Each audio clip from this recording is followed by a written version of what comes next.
بسم اللہ الرحمن الرحیم۔ السلام علیکم ورحمۃ اللہ وبرکاتہ۔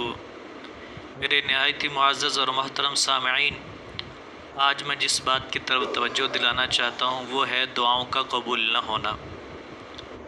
کتنی بار ایسا ہوتا ہے کہ ہم دعائیں مانگتے ہیں لیکن قبول نہیں ہوتی۔ ہم بھی پریشان ہوتے ہیں کہ یا اللہ، میں اتنی دعائیں مانگتا ہوں، میری ایک دعا بھی قبول نہیں ہو رہی، آخر کیا وجہ ہے؟ دن رات میں اللہ اللہ بھی کر رہا ہوں، نمازیں بھی پڑھتا ہوں، صدقہ خیرات بھی کرتا ہوں اور بھی نیک عمل کرتا ہوں، لیکن دعا قبول نہیں ہوتی۔ کیا وجہ ہے اس کی؟ جہاں اس کی اور بہت سی وجوہات ہو سکتی ہیں، وہاں ایک وجہ یہ بھی ہے کہ انسان کی کمائی حلال کی نہیں ہوتی۔ یاد رکھو، اگر ہماری کمائی حرام کی ہے تو ایک دعا بھی اللہ کے ہاں قابل قبول نہیں ہوگی، ایک دعا بھی اللہ کے ہاں قابل قبول نہیں ہوگی۔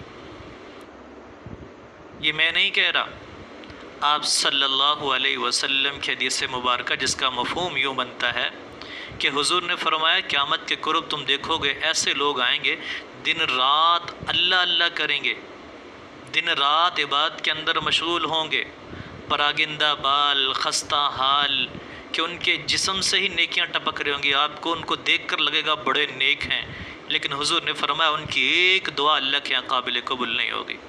وجہ کیا؟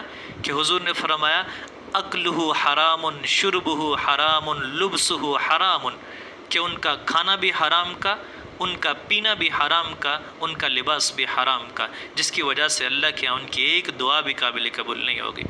تو میرے بھائیوں، کس طرح کے ہم مسلمان ہیں؟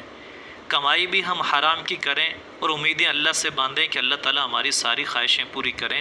ہمیں کم سے کم یہ سوچنا چاہیے کہ حرام کا مال کھا کر کس طرح ہم اللہ کے سامنے سجدہ کرتے ہیں، حرام کا مال کھا کر کس طرح ہم اللہ کے سامنے ہاتھ اٹھا کر اللہ سے مانگ رہے ہوتے ہیں۔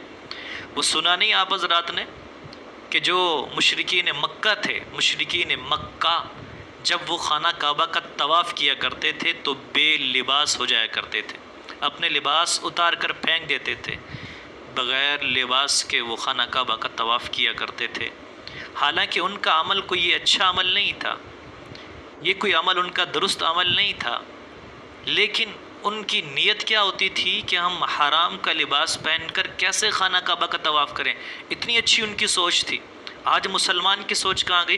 حرام کا مال ہڑپ کر کے ماشاءاللہ جی حج کرنے جا رہا ہوتا ہے، ماشاءاللہ جی عمرہ کرنے جا رہا ہے، جی ماشاءاللہ حاجی صاحب نے 10 حج کر لیے، حاجی صاحب نے 50 حج کیے ہوئے ہیں، حاجی صاحب نے اپنی زندگی میں ہر سال عمرہ کرتے ہیں۔